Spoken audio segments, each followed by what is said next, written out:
Praise the Lord. God bless you po ating beloved preacher, Brother Bernard. Minamahal, tayo po'y manalangin sa oras na ito. Hallelujah, pagpalain ng Diyos ang bawat isa sa atin. Dakila't mapagpala po naming Ama sa langit, Diyos na makapangyarihan sa lahat. Sa matamis at mapagpala mong pangalan, Kristo Jesus, kami nagpupuri, nagluluwalhati, mahal na Panginoon, nagpapasalamat sa lahat ng kabutihan, mahal na Panginoon, pinagkaloob mo sa amin. Mga biyaya mo, mahal na Panginoon, na hindi masukat, O Diyos. Sa mga oras na ito, narito po kami, mahal na Panginoon, sa pinakamahalagang bahagi ng iyong banal na gawain, ang aming pagkinig, mahal na Panginoon, ang iyong mga banal na salita na siyang pagkain ng aming mga kaluluwa. Buksan mo ang aming puso, buksan mo ang aming pangunawa, maunawaan naming lubos ang iyong kalooban. Maging abang lingkod, tunay sa ganang akin, wala po akong magagawa. Anoint the words, there is Jesus, hallelujah. Put the words in my mouth, leading prayer for our beloved and honorable pastor. Sama-sama naming sinasaway, aming ginagapos, lahat ng demonyong hadlang, pag-alinlangan, cast out right now, and bind the power of darkness, demons of destruction, in the mighty name of Jesus. Amen and amen. Hallelujah, hallelujah, praise the Lord. Purihin po ang ating mahal na Panginoon, mga minamahal, palakpakan po natin ang ating dakilang Diyos. At luwalhatiin po ang dakila at mapagpalang pangalan ng ating pinakamamahal na Panginoong si Kristo. At bago pong lahat, all the glory, honor, worship, and thanksgiving only belongs to our Lord Jesus Christ, our dearest Savior. And I give double honor and respect and cherish the blessed teachings and golden teachings of our dearly beloved Assistant Pastor, beloved Honorable Evangelist Wildy Almeida, named Prophet of our loving God, sa lahat po ng beloved children, mga anak ng ating kagalang-galang na pastor, mga minamahal whole blessed Almeida family, mga minamahal at sa lahat po ng ating mga webcast viewers around the globe, at sa mga kapatiran po natin na patuloy pong umaantabay at sumusubaybay sa gawain ng mahal na Panginoon mula Luzon, Visayas, at sa buong Mindanao, dito po sa dako ng Zamboanga Peninsula, sa lahat po ng ating mga Muslim brothers po natin na patuloy na sumusubaybay sa gawain ng ating mahal na Panginoon, at sa lahat ng ating mga kapatiran in abroad, pagpalain po kayong lahat ng ating dakilang Diyos, at sa puso mga katuwang ng ating mahal na Panginoon, beloved ko preachers, beloved ko workers, sa lahat ng ating mga mag-awit, ating pong mga beloved musician, ang Diyos pong magpala sa ating lahat, at sa lahat ng ating minamahal at mga ginigiliw po nating mga kapatiran na narito sa dakong ito ay mga minamahal, pleasant afternoon po, mga minamahal sa inyo po lahat. Palakpakan po natin ang ating dakilang Diyos. Luwalhatiin ang ating pinakamamahal na Panginoon. Tayo po'y nagpupuri, nagpapasalamat sa ating mahal na Panginoon sa ginintuang pagkakataon na pinagkaloob ng ating mahal na Panginoon. Sa umaging ito, tayo po ay narito mga minamahal sa isang layunin, mga minamahal, na may taas ang dakila at mapagpalang pangalan ng ating mahal na Panginoon. Ang ating layunin, mga minamahal, bakit po tayo narito sa dakong ito? Upang maluwalhati ang dakila at mapagpalang pangalan ng Diyos, mahipo ang puso ng ating pinakamamahal na Panginoon upang tamasain natin yung mga pagpapalang ipinangako ng ating mahal na Panginoon. Amen? Hindi lang po isang pagpapala, right? Hindi lang po dalawang pagpapala ang ipinangako ng ating mahal na Panginoon. Hindi lang po tatlo. Napakaraming pagpapala ang ipinangako ng ating mahal na Panginoon sa mga anak ng Diyos na magbibigay papuri, maglilingkod sa Kanya ng may katapatan, mga minamahal. Sabi ng Biblia, bubuksan ang Panginoon ang dunguan ng langit at ibubuhos, mga minamahal, ang saganang pagpapalang walang sapat na silid na kalalagyan. Ibig sabihin, umaapaw na pagpapala ang ating mararanasan, mga minamahal, sa ating paglilingkod sa ating mahal na Panginoon. May mga pagsubok din, amen? May mga problema din po, mga minamahal, sapagkat mga minamahal, ang ating paglago ay hindi lamang po nakabatay sa mga pagpapala na ating tinatanggap. May paraan din po ang Panginoon na tayo po'y lalago sa magitan ng mga pagsubok na ating nararanasan. Sapagkat, sabi pa nga ng aking nabasa, may mga aral tayong mapupulot sa gitna ng pagpapala na hindi natin mapupulot sa gitna ng mga pagsubok. May mga pagpapala tayong matututunan sa gitna ng pagsubok na hindi natin matututunan sa gitna ng pagpapala. So, both blessings and trials ay pagpapala na galing sa Diyos. Palakpakan natin ang mahal na Panginoon. Pag-aralan natin ang Biblia, ang salita ng ating pinakamamahal na Panginoong si Kristo, at ihanda po natin pong mga ballpen, ating pong mga papel, maging ating mga Biblia, lalo tigit sa lahat, ihanda natin ang ating mga sarili sa pag-aaral ng salita ng ating mahal na Panginoon. Let's talk about the topic, the cost of fruitfulness. The cost of fruitfulness, yung halaga o kahalagahan ng pagiging mapagpamungang Kristiyano, mga minamahal. Yan po ang kalooban ng ating dakilang Diyos. Maging fruitful Christian po ang bawat isa sa atin, maging fruitful believers ang bawat isa sa atin. Gusto ng mahal na Panginoon, tayo po ay maging mapagpamunga. Gusto ng Diyos na tayo po ay lumago sa paglilingkod. Ang gusto ng mahal na Panginoon ay mapakinabangan tayo ng Diyos sa kanyang banal na gawain. Minamahal, ayaw ng Diyos na tayo po ay tagapalakpak lamang. Ang gusto ng mahal na Panginoon ay mapakinabangan tayo ng lubusan.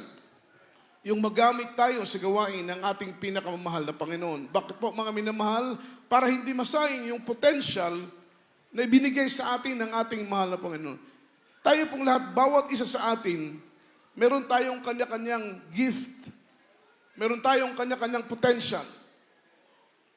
At ang potential na yan na nasa atin ay gustong gamitin ng mahal na Panginoon to glorify His name. Gustong gamitin ng mahal na, ang potential na yan na nasa iyo para maluwalhati ang kanyang dakila at banal na pangalan. Amen. Yan po'y kung willing po tayong magpagamit, mga minamahal. Kung willing po natin gamitin yung potential na nasa atin. Sapagkat, mga minamahal, in that way, maluwalhati natin ang dakila at mapagpalang pangalan ng ating mahal na Panginoon. In that way, yung ating pagpapagamit sa mahal na Panginoon, tayo po ay makapagbigay ganti sa kabutihan ng Diyos sa buhay natin. Sa ganung paraan, mga minamahal, ay makaganti tayo sa kabutihan ng Diyos sa buhay natin. Kaya bilang tugon, mga minamahal, sa kabutihan ng mahal na Panginoon na ating tinanggap, start from the very beginning of our conversion. Amen. Hanggang sa mga oras na ito, hindi na po natin mabilang yung mga pagpapala na ating tinanggap. Amen? Kung bibilangin natin sa mga daliri ng ating mga kamay, hindi na natin mabilang ang pagpapala na ating tinanggap mula sa ating pinakamamahal na Panginoon. At bilang in return ba, bilang tugon sa kabutihan ng Panginoon, sa lahat ng kanyang pagpapala at biyaya na ginawa sa atin, ang tanging magagawa lamang natin ay ialay ang buhay natin sa Diyos. Ibigay ang buhay natin sa mahal na Panginoon. That is the least that we can do, is to offer our life to Jesus. Even though, ng buhay nating ito'y galing din sa ating pinakamamahal na Panginoon. Tama po ba? Yung buhay mo galing sa Diyos, yung lakas mo galing sa Diyos, yung talento mo galing sa mahal na Panginoon. Kaya, that is the least that we can do, is to offer our life to Jesus. Kung iisipin lang, mga minamahal, nararapat na ibigay natin ang buhay natin sa Panginoon dahil buhay ang kanyang ibinigay sa atin, kaya tayo'y narito na ligtas, tumamasa ng mga pagpapalang espiritual, kaya't nararapat din na ibigay mo ang buhay mo sa mahal na Panginoon. Palakpakan natin ang ating dakilang Diyos. Kaya, naglagay ang mahal na Panginoon ng potential, ng skills, sa bawat isa sa atin, at ang gusto ng Panginoon, anumang potential na yan na nasa iyo, ay magamit ng mahal na Panginoon para sa kanyang kapurihan, para sa kanyang kaluwalhatian. Pag-aralin natin ang Biblia from the book of John, chapter 15, verse 1 and verse 2. Kaili po, mga minamahal.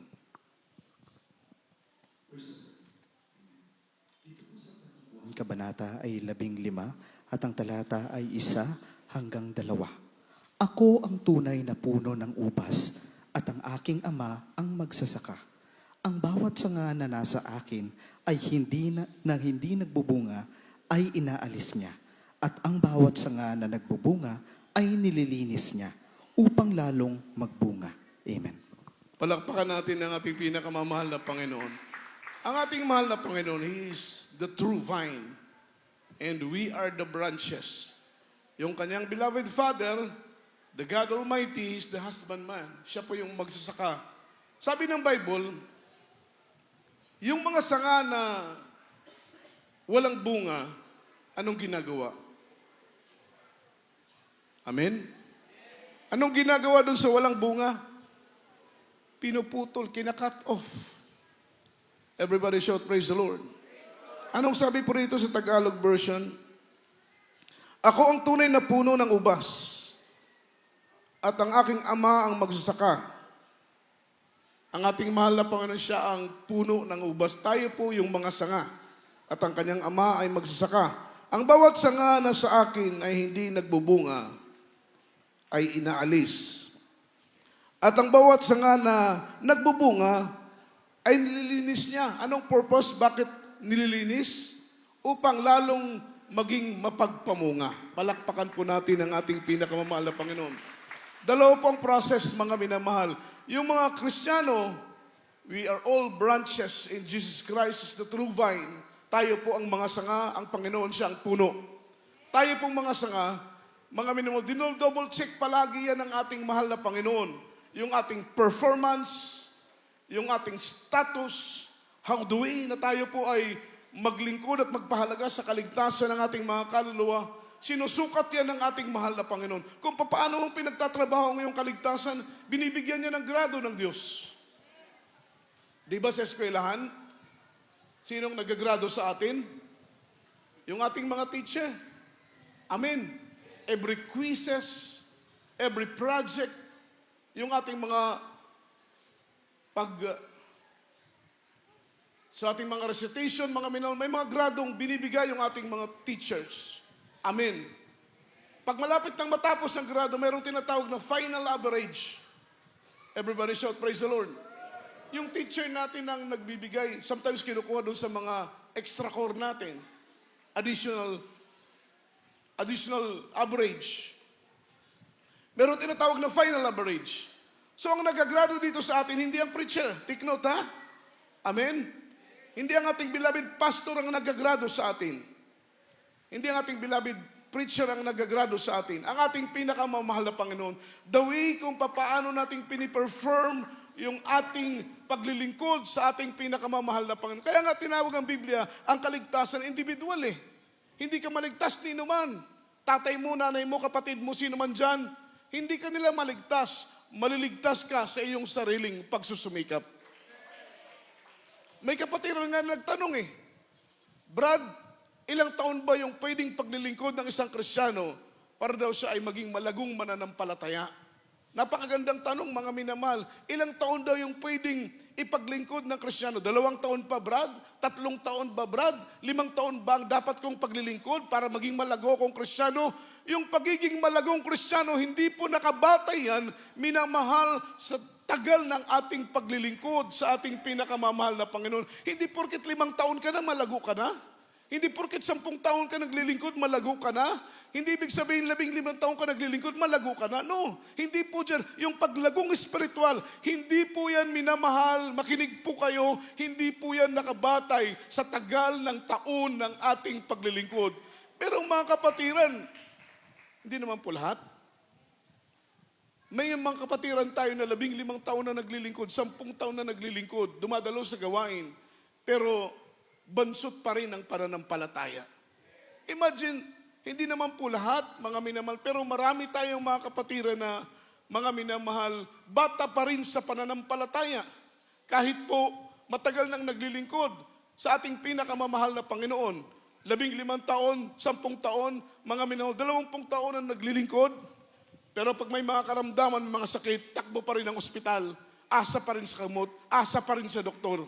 Di ba? Amen. Meron naman tayong mga kapatiran, 1 taon pa lang na naglilingkod, 3 taon pa lang na naglilingkod, pero pag may mga karamdaman, sa Diyos umaasa, sa Diyos nagtitiwala. So means to say, yung paglagong espiritual, hindi nakabatay yan, mga minamahal, sa tagal ng taon na iyong paglilingkod sa mahal na Panginoon. Nakabatay po yan sa iyong pagsusumikap upang kalugdan ka at kahabagan ka ng ating pinakamamahal na Panginoon. Depende po yan sa iyong pagsusumikap na ipagtrabaho ang iyong pananampalataya sa mahal na Panginoon. We need to work hard. Kailangan natin ipagtrabaho ang ating kaligtasan. Yan na po yung ating pagdalo sa gawain ng ating mahal na Panginoon, pag-attend ng Miyerkules, Biyernes, Linggo, yung ating performance regarding sa ating mga prayers, sa ating pagbabasa ng Biblia. Diyan po natin na-absorb yung paglago ng ating pananampalataya. So sabi ng Biblia, tinitingnan ng mahal na Panginoon kung paano tayo namumunga at hindi. So sabi ng salita ng Panginoon, yung mga sanga na walang bunga, anong ginagawa ng mahal na Panginoon? Pinuputol. Everybody shout, praise the Lord. Siyempre nga naman, ano ang silbi natin? Ano ang pakinabang mo? Ano ang pakinabang natin kung naglilingkod tayo at hindi tayo fruitful na Kristiyano? Ano ang pakinabang mo? Amen. Anong pakinabang ng gawain sa iyo? Dahil kung pakinabang ang pag-uusapan, napakalaki ng pakinabang natin sa gawain ng Diyos. Sa amen? Sino po ang nakinabang sa gawain ng Diyos? Itaas po ang kamay. Yung iba, yung magtaas parang hindi nakinabang sa gawain ng Panginoon Di ba? Nakinabang tayo sa gawain ng Diyos. Karamdaman natin, pinagaling, problema natin, linutas, buhay natin, binago, pag gitna ng karamdaman, gitna ng mga panganib kapahamakan, meron tayong Diyos na nag-iingat. Everybody shout, praise the Lord. Everybody say amen.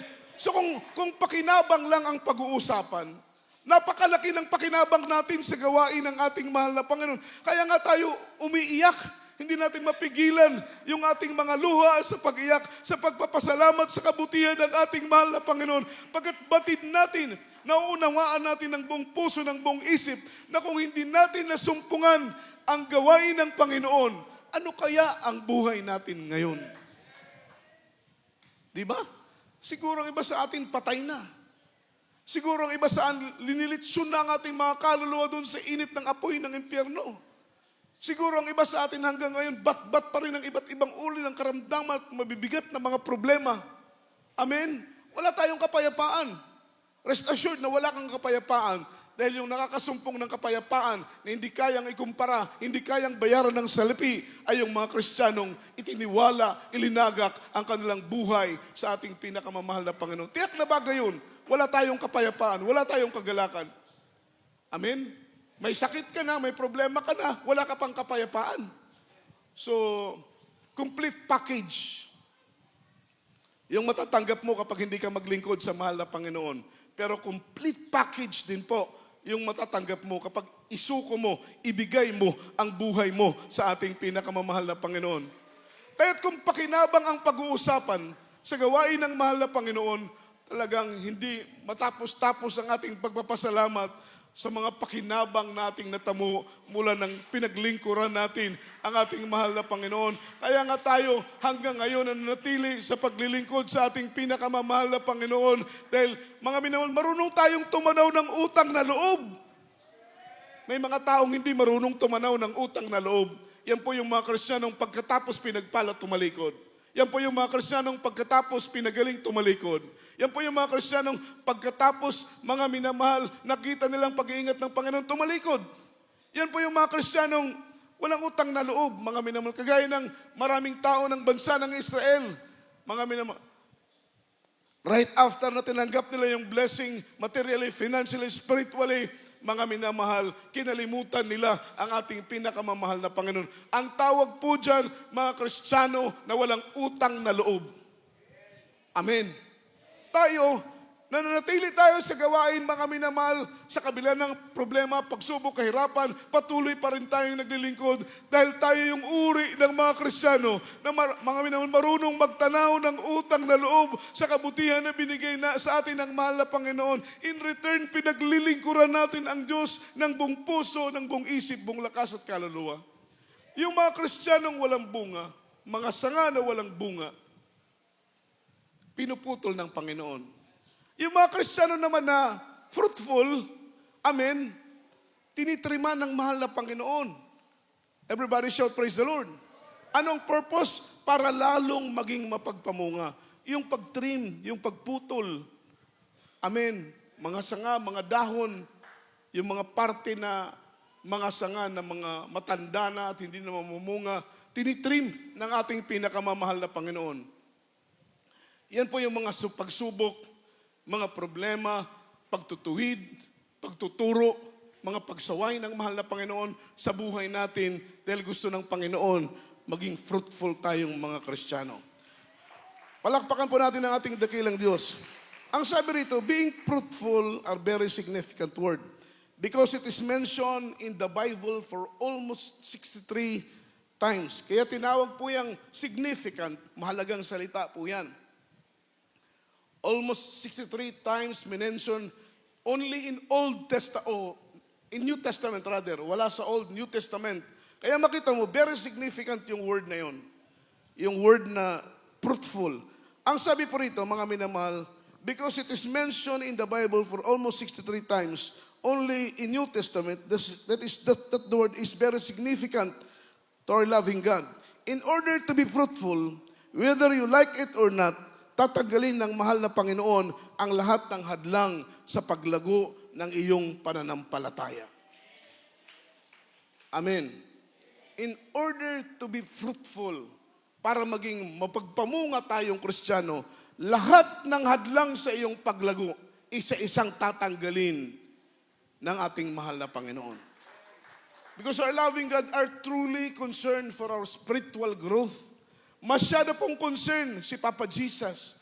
Masyadong concern ang ating pinakamamahal na Panginoon sa ating paglagong spiritual. He is truly concerned for our spiritual growth. Kaya ang sabi ng ating pinag-aaralan, lahat ng mga hadlang, sino man ang hadlang, ano man ang hadlang sa iyong paglago, maniwala ka mga minamahal, tatanggalin po yan ng ating pinakamamahal na Panginoon. Elimination is required for spiritual growth. Yan po ang totoo. Talagang tatanggalin. Kapag hadlang sa paglago, ang iyong trabaho, maaring tanggalin ng Panginoon ang iyong trabaho. Kung hadlang sa paglago mong spiritual, lalong-lalo na kung desire natin, nagpipray tayo na, Lord, palaguin mo kami. Lord, tulungan mo kami sa paglilingkod namin sa iyo, na kami maging fruitful na Kristiyano, maging malagong mananampalataya sa iyo. Ano mang hadlang sa iyong paglago, dahil alam ng Diyos kung ano yung hadlang sa iyong paglago. Say amen. Alam ng Panginoon kung ano nagiging sagabal sa iyong paglago. Kaya mga minamalang sabi ng Biblia, mga minamalang, elimination is required to be a fruitful Christian. Tatanggalin ng ating mahal na Panginoon. Kagaya ng sinabi ko, kung hadlang ang iyong trabaho, mga minamahal, maaaring tanggalin yan ng ating pinakamamahal na Panginoon in order, mga minamahal, you to grow properly. Dahil ang gusto ng Panginoon, maging proper, maging maayos.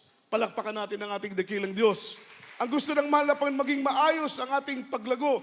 Wala pong exempted dito. Kahit po kaming mga preachers, kahit kami pong mga manggagawa, mga minamahal, kahit po ang mga mananampalataya, wala pong exempted. Lahat tayo ay dadaan sa ganitong proseso. Dahil gustong-gusto ng mahal na Panginoon, maging proper yung ating paglago, maging maayos ang ating paglagong espiritual upang sa pagtunog ng huling tunog ng trompeta sa isang kisap mata sa pagdating ng ating pinakamamahal na Panginoon, dapat tayo, mga minamahal, sa harapan ng ating dakilang Diyos. Ang gusto niya maging maayos ang ating paglago. Kaya elimination is required for our spiritual growth. Tatanggalin niya. Kaya ito sabi rito, kapag hadlang ang iyong trabaho, mga minamahal, tatanggalin yan in order you to grow. Kapag makita ng mahal na Panginoon na dahil sa iyong negosyo, ay nagiging stagnant ka sa pananampalataya. Amen? Alam po ninyong word na stagnant? Yan po yung tubig na hindi dumadaloy. Tama ba? Say amen. Yung word na stagnant, yan po yung tubig na hindi dumadaloy. Kapag ang tubig ay hindi dumadaloy, ano ang amoy? Mabaho. Tama po ba? Kasi stagnant siya eh. Kaya ayaw ng Panginoon na maging mabaho tayo. Ayaw ng Diyos na maging stagnant tayo. Dahil hindi tayo magiging karapat-dapat sa harapan ng ating mahal na Panginoon. Dahil stagnant yung ating pananampalataya. Ang gusto ng Diyos, mga minamahal, patuloy ang ating pagdaloy. Patuloy ang ating paglago upang lubos tayong maging kapakipakinabang sa gawain ng Diyos. Diba? Kung ang negosyo mo, yung source of income mo, yung trabaho mo, yung hanap buhay mo, hadlang sa iyong paglago. Kung ang hanap buhay mo, trabaho mo, dyan ka nagiging stagnant, hindi ka lumalago, mga minamahal. Amen? Elimination is required. Tatanggalin yan ng ating pinakamamahal na Panginoon. Kaya kung nawawalan ka ng trabaho, huwag ka magdamdam. Ini-eliminate ng Diyos dahil baka yung trabaho na yan hadlang para sa iyo. O ang negosyo mo na babankrupt, huwag kang magdamdam. Baka sa negosyo na yan, unti-unti kang nalalayo sa Panginoon. Baka unti-unti mong napapabayaan yung tungkulin mo sa mahal na Panginoon. Everybody shout, praise the Lord. Dahil kapag Kristiyano ka na mapagpamunga, ang palagi mong inaasam, mga minamahal, ay unahin palagi ang kaharian at katuwiran ng ating pinakamamahal na Panginoon. Everybody shout, praise the Lord. Imagine, even people or your loved ones affected your spiritual growth, i-eliminate ng ating pinakamamahal na Panginoon. Kaya huwag mong papayagan ng anak mo ang maging hadlang sa iyong paglago. Diba? Huwag mong papayagan ng kapatid mo ang maging hadlang sa iyong paglago. Huwag mong papayagan na kung mga mahal mo sa buhay ang maging sagabal sa iyong paglago, mga minamahal, dahil elimination will required, mga minamahal. Posibleng kunin yan ng mahal na Panginoon. Kung yan ang hadlang sa iyong paglago, trabaho mo ang hadlang sa iyong paglago, pwedeng kunin yan ng Diyos. Everybody shout, praise the Lord. Kaya sabi ko pa nga kanina, huwag tayong magdamdam, huwag tayong masaktan. Kung may mga bagay na nawawala sa atin, may mga bagay na kinukuha sa atin, ang ating pinakamamahal na Panginoon, dahil nakikita ng Diyos na yan ang magiging hadlang, maaari na yan ang magiging hadlang sa iyong paglago. Just like Abraham. From the book of Genesis chapter 12 verse 1 and 3, basahin natin ang Bible sa Tagalog version. Amen. Dito po sa aklat ng Genesis Kabanata ay 12 at ang talata ay 1 hanggang 3.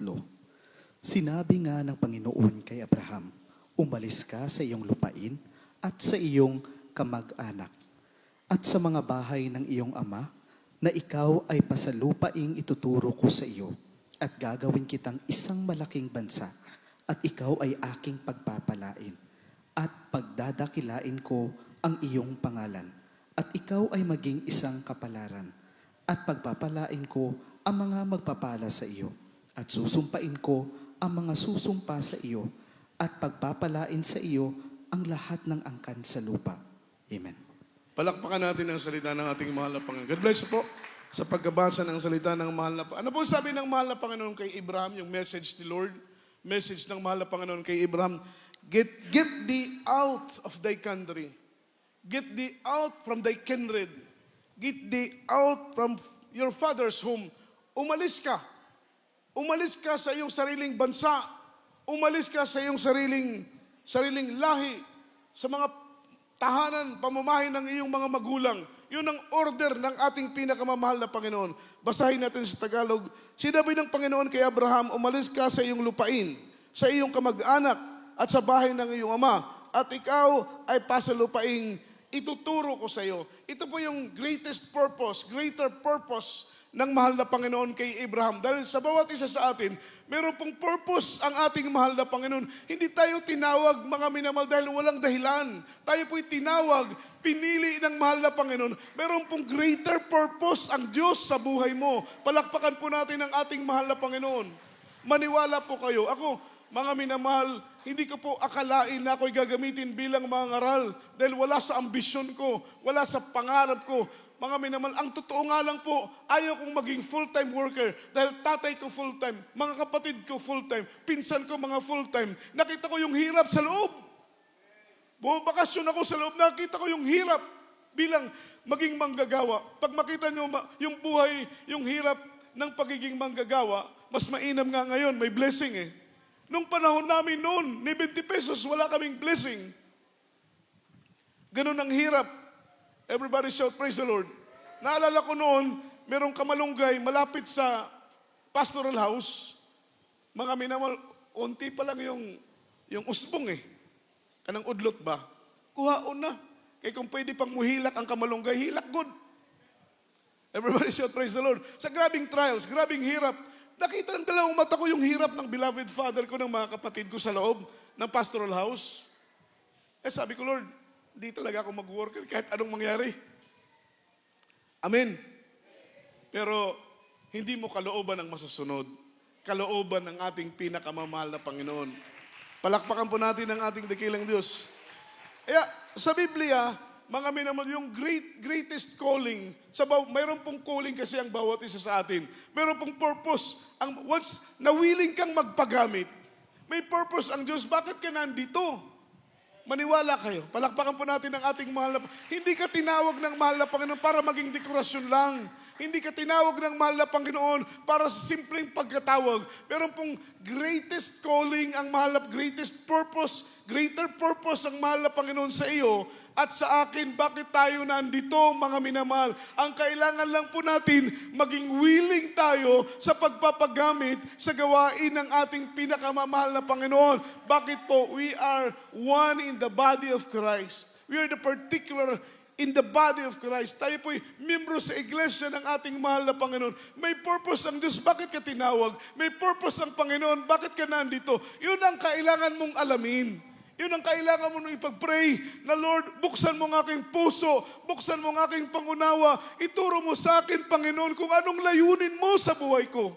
As long na hindi mo magampanan yung layunin na ibinigay sa iyo ng mahal na Panginoon, hindi ka magiging masaya, hindi ka magiging payapa, hindi magiging maayos ang iyong buhay. Ang takbo ng iyong buhay, hindi magiging maayos kahit Kristiyano ka pa. Hindi magiging maayos ang takbo ng buhay mo as long na yung purpose ng Panginoon sa buhay mo, hindi mo magampanan. Amen. Dahil may mga Kristiyanong alam na nila yung purpose ng buhay nila, pero tatakbo, lalayo, tatakbuhan ang calling ng mahal na Panginoon, ang tawag ng Diyos, tatakbuhan. Kaya nga meron akong naalalang isang kapatiran natin na mayaman. Meron po siyang kumpanya, mga minamahal, at bawat pumapasok sa company niya, ini-interview niya. Pag sinabi nung sister na yun o brother na yun na mag-apply ng trabaho na, Brad, kapatiran ako ng GMC, dati akong worker, hindi niya tinatanggap. Pag sinabing, Brad, dati akong instrumentalist, hindi niya tinatanggap. Pag sinabing, dati akong choir member, Brad, hindi niya po yan tinatanggap sa kumpanya niya. Ang reason niya, sabi niya, Brad, ayaw kong maging katulad ni Jonas. Nung sumakay si Jonas sa barko, walang kamalay-malay ang kapitan, walang kamalay-malay ang tripulante, walang kamalay-malay yung mga tao sa barko, pero nadamay sila dahil mga minamahal, tinakbuhan ni Jonas yung pagkatawag sa kanila ng ating pinakamamahal na Panginoon. Kaya, kapag layuan mong tawag sa iyo ng Diyos, talikuran mong tawag sa iyo ng mahal na Panginoon, madadamay pati asawa mo, anak mo, mga mahal mo sa buhay. Kasi, sasalutin tayo ng mahal na Panginoon kapag hindi natin matugunan ang purpose ng mahal na Panginoon sa buhay natin. Kapag hindi natin magampanan ang pagkatawag sa atin ng mahal na Panginoon, may sagutin tayo sa mahal na Panginoon. Maniwala kayo, kailanman hindi kayo magiging masaya. Kahit marami pa kayong pera, kahit mga minamahal, sandamukal pang pera nyo sa bulsa, marami kayong pera sa bank account, nasa iyo na lahat. Hindi ka magiging masaya as long na hindi mo magampanan yung purpose ng Panginoon sa buhay mo. Palakpakan natin ang ating mahal na Panginoon. Kaya, kahit saan ka pumunta, kahit anong gawin mo, hindi ka magiging masaya, maniwala ka. As long na hindi mo gampanan yung pagkatawag sa iyo ng mahal na Panginoon. Kaya para sa mga nagpapahalaga sa pagkatawag sa kanila ng mahal na Panginoon, pinagpala kayo ng Diyos dahil chine-cherish ninyo, tinitreasure ninyo ang calling sa inyo ng ating pinakamamahal na Panginoon. Anong nangyari mga minamahal? Ito po yung greatest calling ng mahal na Panginoon kay Abraham. Gagawin kitang isang malaking bansa at ikaw ay aking pagpapalain. Padadakilain ko ang iyong pangalan at ikaw ay magiging pagpapala. Palakpakan po natin ang ating dakilang Diyos.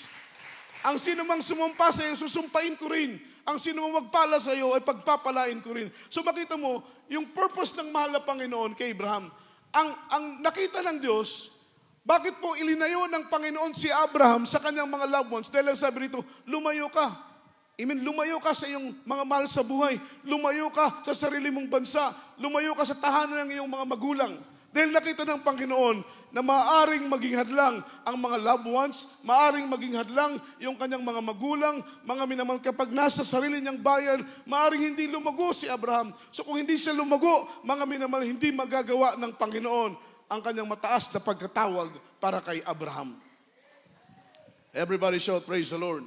So, elimination required, may tatanggalin. O kaya naman ikaw ang dadalhin ng Panginoon dun sa malayong lugar dahil hindi ka lalago na kasama ang iyong mga magulang. Maring hindi ka lumago kapag nasa sarili kang bayan. Dahil kulang ka ng pagsusumikap. Sometimes nangyayari po yan. May mga anak tayo na kapag stray kasama lang natin, mga minamahal, mabagal yung kanilang paglago. Pero pag naandun siya sa malayong lugar, sarili niya, mga minamahal, talagang mabilis yung kanyang pag-grow. Natututunan niya yung maraming bagay. Natututunan niya yung maraming mga trabaho. Nagkakaroon siya ng malalalim na mga experience dahil siya malayo sa iyo. Katulad ni Abraham, hindi pinahintulot ng mahal na Panginoon na si Abraham kasama ng kanyang mga magulang. Dahil maaari na si Abraham ay magiging mabagal yung kanyang paglagong espiritual. So kung siya'y mga minamahal magiging stagnant, maabala yung kanyang paglago, hindi po siya magagamit ng mahal na Panginoon. Napakalaki ng purpose ng mahal na Panginoon sa kanya. Palakpakan po natin ang ating dikilang Diyos. Here are some initial observation of fruitful Christian. Meron po tayong pag-aaral, ilang initial na mga observation regarding sa pagiging fruitful Christian. Unang mga minamalang sabi po rito, being a fruitful Christian, he is wisely using his time, he is wisely using his talent, he is wisely using his resources for the ministry of the Lord. Yung fruitful daw po na Kristiyano, matalino na ginagamit niya, pinag-iisipan niyang mabuti. Matalino niyang pinag-iisipan, mga minamahal, ang paggamit sa kanyang talento. Matalino niyang pinag-iisipan ang paggamit sa kanyang oras, ang paggamit sa kanyang resources, at ang kanyang mga minamahal priority. Ano man ang nasa kanya ay magamit para sa ministry ng ating pinakamamahal na Panginoong Hesus. Everybody shout, praise the Lord. Yun daw po yung mga fruitful na mga Kristiyano, yung kanilang oras, mga minamahal, ilinalaan nila para sa ministry ng mahal na Panginoon. Yung kanilang talento, pinapagamit nila sa ministry ng ating mahal na Panginoon. Yung kanila pong mga resources, pinapagamit nila para sa ministry ng ating mahal na Panginoon. As long, mga minamahal, na kailangan tayo ng gawain ng ating pinakamamahal na Panginoon, ipagamit natin anuman ang nasa atin dahil tayo din ang pagpapalain ng ating pinakamamahal na Panginoong Kristo. Malakas na palakpak para sa ating pinakamamahal na Panginoon. Ang priority natin is gawain ng Diyos. Ang priority natin is yung ministry na ibinigay sa atin ng ating mahal na Panginoon. Kaya tayo po ay nakinabang sa gawain ng Diyos, dapat din napakinabangan tayo ng gawain ng ating mahal na Panginoon dahil nakinabang tayo sa gawain ng Diyos. Everybody shout, praise the Lord. Nakinabang tayo sa ministry ng ating pinakamamahal na Panginoon. Kaya ganoon din naman, kung tayo po'y nakinabang sa gawain ng Diyos, dapat din ay pakinabangan tayo ng gawain ng ating pinakamamahal na Panginoon. Acts chapter 20, verse 24. Dito po sa Aklat ng Mga Gawa, Kabanata ay 20 at ang talata ay 24. Datapwat hindi ko minamahal ang aking buhay, na waring sa akin ay mahalaga. Maganap ko lamang ang aking katungkulan at ang ministeryong tinanggap ko sa Panginoong Hesus, ang magpatotoo ng ebanghelyo ng biyaya ng Diyos. Amen. Amen. Palakpakan po natin ang ating mahal na Panginoon. Yung priority na Apostle Paul is to fulfill the ministry that the Lord given unto him. Yun po yung priority ni Apostle Paul. Gampanan, gawing ganap yung ministry na binigay sa kanya ng ating mahal na Panginoon. Dahil each and every one of us, meron pong ministry na ibinigay ang mahal na Panginoon sa iyo. Merong ministry ang ibinigay ng mahal na Panginoon sa akin. Iba-iba yung ating ministry. Say amen. Ako yung ministry ko is preaching the gospel. Nandun yung passion ko. Mahal ko yung aking pagiging mga ngaral, mga minamahal. Kaya, natutuwa ko, umaapaw ang aking kagalakan kapag nagagamit ako ng mahal na Panginoon sa pangaral ng salita ng Diyos. Dahil naunawaan ko na yung ministry ko ay ang pangangaral ng salita ng mahal na Panginoon. Yung iba, yung ministry nila, yung pagtugtog sa gawain ng ating mahal na Panginoon. Ang ibang kapatiran ng ministry nila ay yung kumanta, yung umawit sa gawain ng Diyos. Amen. Yung iba naman yung ministry nila, nagiging driver sa church, nakakatulong sa pagdadrive. Yung iba naman yung ministry nila, pagbibigay sa gawain ng ating pinakamamahal na Panginoon. Doon sila ginagamit. Amen. Ikaw kapatid, ano ang ministry na ibinigay sa iyo ng ating mahal na Panginoon. Pag-share ng salita ng mahal na Panginoon, that is ministry. Palakpakan natin ang ating dakilang Diyos. Pag lay hands, meron kang gift of healing, that is also a ministry. Meron kang gift of prophecy, gift of speaking in tongues, mga minol, that is ministry. Yan ang ministry natin. Pag-counsel, that is ministry, mga minamahal. So ang sabi ni Apostol Pablo, ang sabi niya sa kanyang salita, datapat hindi ko minamahal ang aking buhay nang waring sa akin ay mahalaga. Amen? Si Apostol Pablo, hindi niya minamahal yung buhay niya na parang sa kanya ay mahalaga. Praise the Lord. Ibig sabihin, he's willing to die for the cost of the ministry. He's willing to die para sa pangaral ng salita ng mahal na Panginoon. Hindi niya inaaring mahalaga yung kanyang buhay. Palakpakan po natin ang ating pinakamamahal na Panginoon. Although na mahalaga ang buhay natin, everybody shout, praise the Lord, pero hindi niya inaaring mahalaga ang kanyang buhay. Dahil kung ariin niyang mahalaga ang kanyang buhay, hindi siya mangaral sa mga hintel, hindi siya mangaral doon sa mga lugar na delikado, hindi siya mangaral doon sa mga kritikal na mga lugar, dahil mahalaga para sa kanya ang kanyang sariling buhay. At ang sabi niya, hindi ko inaaring mahalaga ang aking sariling buhay. Matupad ko lamang ang ministeryo na binigay sa akin ng mahal na Panginoon. Just like our beloved honorable pastor, inakyat ang bundok ng Talipa, Hulusulo, na parang hindi mahalaga ang kanyang buhay. Hindi niya inaring mahalaga ang kanyang buhay. Hindi siya natakot mamatay. Hindi siya natakot ibuwis ang kanyang sariling buhay. Mga minamahal, maganap lamang ang kalooban ng ating pinakamamahal na Panginoong Kristo. Kaya ang priority ni Apostle Paul is God's ministry.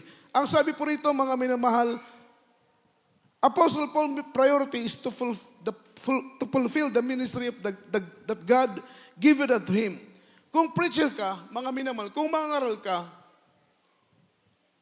pahalagan mo yung ministry na binigay sa iyo ng ating pinakamamahal na Panginoon. Palakpakan natin ang ating dikiling Diyos. Diba? Kung preacher ka, yan ang ministry na binigay sa iyo ng mahal na Panginoon. Pahalagan mo yung pagiging preacher. Pahalagan mo yung pagiging mangaral. Why? Because the Lord Himself put you in that ministry. Ang Panginoon mismo ang naglagay sa iyo sa ministry na yan. Palakpakan natin ang ating dakilang Diyos.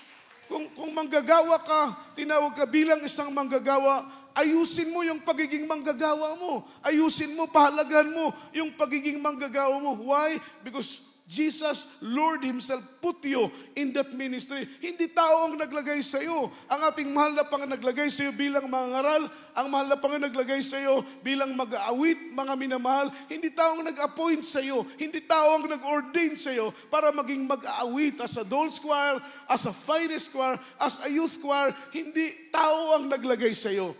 Ang mahal na Panginoon, you need to put it in your mind. Ilagay mo sa isip mo, sa puso mo, na hindi tao ang tumawag sa iyo, hindi tao ang naglagay sa iyo, ang ating pinakamamahal na Panginoon mismo ang nag-appoint sa iyo sa ministry na iyong kinatatayuan ngayon. Palakpakan natin ang ating pinakamamahal na Panginoon. Kaya kung preacher ka, manggagawa ka, mag-aawit ka, ayusin mo yung pagiging mag-aawit mo. Pahalagahan mo yung pagiging manggagawa mo. Pahalagahan mo ano man ang part mo sa gawain. Pahalagahan mo yan, mga minamahal, dahil hindi tao ang nag-appoint sa iyo, ang ating pinakamamahal na Panginoon.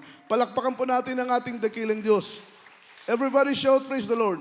Palagi nating i-cherish, i-treasure ano man ang ministry na bigay sa atin ng ating pinakamamahal na Panginoon. Dahil kapag makita ng Diyos yung pagpapahalaga mo sa ministry na ibinigay sa iyo ng Diyos, Diyos mismo ang magpapala sa iyo. Pangalawa, mga minamahal, yung pangalawang initial observation natin regarding sa salitang mga minamahal, being fruitful Christian. Ang sabi po rito, ang pangalawa, a fruitful Christian, his priority is seeking the pleasure of the Lord even when it's difficult. Yung fruitful na Kristiyano, ang priority niya ay hanapin ang kaluguran ng ating pinakamamahal na Panginoon. Amen? Yung priority niya ay hipuin ang puso ng Diyos. Malugod, maluwalhati ang ating pinakamamahal. Yun ang nasa isip niya palagi. Yun ang nasa puso niya palagi. Hanapin ang mga bagay na makapagbibigay luwalhati, makapagbibigay lugod sa Panginoon. Kahit mahirap, mga minamahal, kahit mahirap, gagawin niya ang isang bagay. Kahit mahirap, maluwalhati lamang po niya, mapaluguran lamang po niya ang ating pinakamamahal na Panginoon. Kahit maraming hadlang, gagawin niya, mga minamahal, mapaluguran lamang niya at maluwalhati ang ating pinakamamahal na Panginoon. Palakpakan po natin ang ating dakilang Diyos. Hindi siya pumipili ng sitwasyon. Kahit mahirap, gagawin niya. Kung ito'y ikaluluwalhati ng Diyos, kung ito'y ikalulugod ng ating pinakamamahal na Panginoon, ito'y kanyang gagawin, minamahal, para lamang maluwalhati niya ang ating mahal na Panginoon. Dahil yan po ang dahilan, mga minamahal. Yan ang purpose ng ating pagkatawag, ang maluwalhati natin at mapaluguran ang ating dakilang Diyos. Kung sa pag-awit natin, mga minamahal, mapaluguran natin ang ating mahal na Panginoon, patuloy tayong umawit, mga minamahal, patuloy nating isuot yung ating mga uniform as a finest choir, as a adult choir, as a youth choir, mga minamahal. Dahil dyan nalulugod ang Diyos. Dyan masaya ang ating mahal na Panginoon. Every time na ikaw umaawit, every time na inaalay mo ang iyong oras sa mahal na Panginoon, dyan nalulugod, dyan nahihipo ang puso ng ating dakilang Diyos. So ang sabi ng ating pinag-aaral, yung fruitful Christian, yung kanyang priority is seeking God's pleasure. Hanapin ang kalooban ng ating pinakamamahal na Panginoong Jesucristo. Palakpakan natin ang ating dakilang Diyos. Kung sa magitan ng pagtugtog, diyan mo mapapasaya ang mahal na Panginoon, tumugtog ka. Kung sa magitan ng pagtugtog, diyan mo mahihipo ang mahal na Panginoon, diyan mo mapaluguran ang ating mahal na Panginoon. Huwag kang tumigil sa pagtugtog dahil yan ang ministry na ibinigay sa iyo ng ating mahal na Panginoon. Kung sa pangangaral, diyan mo naluluwalhati ang mahal na Panginoon, diyan mo na-express yung passion mo sa Diyos, yung pag-ibig mo sa mahal na Panginoon. Patuloy na mangaral, huwag tumigil dahil in that way, mahipo natin yung puso ng Panginoon. Dahil yung mga fruitful Christian, yung kanilang priority is seeking God's pleasure. Hanapin ang kagalakan ng ating mahal na Panginoon. Last verse po, mga minamahal, Matthew 26:37 hanggang 39. Dito po sa aklat ng Mateo, kabanata ay 26 at ang talata ay 37 hanggang 39. At kanyang isinama si Pedro at ang dalawang anak ni Zebedeo at nagpasimula siyang namanglaw at nang lumong totoo. Nang magkagayoy sinabi niya sa kanila, namamanglaw na lubha ang kaluluwa ko hanggang sa kamatayan.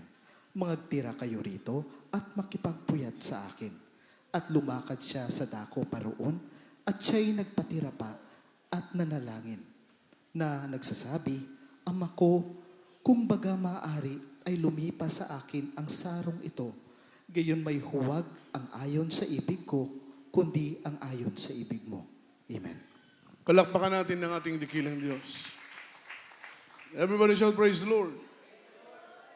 Itong insidenteng ito, malapit na po yung crucifixion ng ating mahal. Malapit na po siyang ipako sa krus. Amen. Kaya bilang tao in the flesh, hindi biro sa kanya yung kanyang haharapin dahil yung 5 senses, kasi pag Diyos siya, Espiritu siya, hindi siya masaktan. Kahit anong hampas, kahit anong pako, kahit anong pahirap sa kanya, hindi niya maramdaman yung sakit. Kasi Espiritu siya. Amen. Pero in this very moment, siya po'y nagsuklob. Nagsuklob sa laman. Isinuot niya yung pagiging tao. Kaya itong time na ito, 100% God, at the same time, 100% man. Meron po siyang dual nature. Itong pagkakataong ito, siya po'y tao. Amen? Mararamdaman niya yung sakit ng hirap, mga minamahal, nakalaan para sa kanya.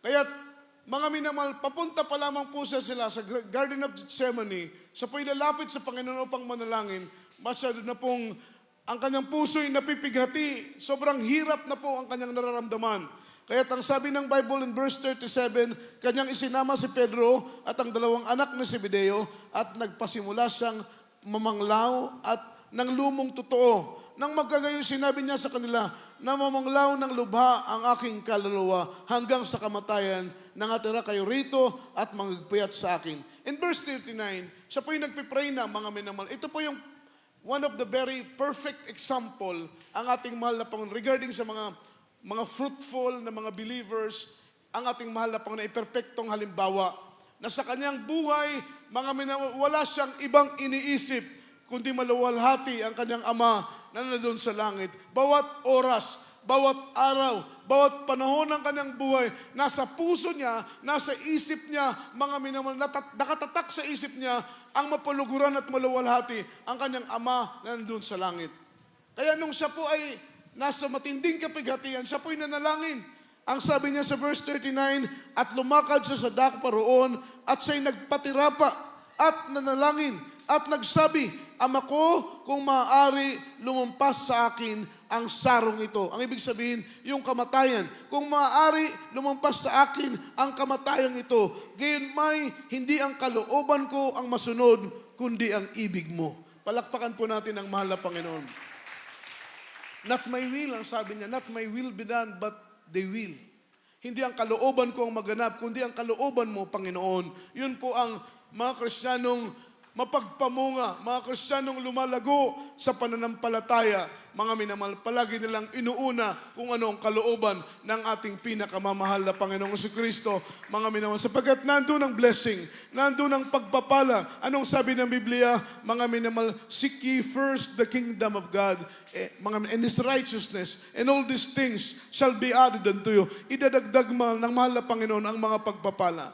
Kaya patuloy nating ialay ang ating buhay. Ano man ang ministry na binigay sa iyo ng mahal na Panginoon bilang manunugtog, mga minamahal, huwag kang magsawang tumugtog. Express mo yung pag-ibig mo sa mahal na Panginoon. In that way, maluwalhati mo ang mahal na Panginoon sa bawat hawak mo ng gitara. Sa bawat hawak mo, mga minamahal ng instrumento, express mo yung pagpapasalamat mo sa mahal na Panginoon. Dahil in that way, magkaroon ka ng connection sa mahal na Panginoon. Kung mag-aawit ka, bawat pagsuot mo ng iyong uniform, mga minamahal, magalang ka dahil in that way, na-express mo ang pagpupuri at pagpapasalamat mo sa mahal na Panginoon.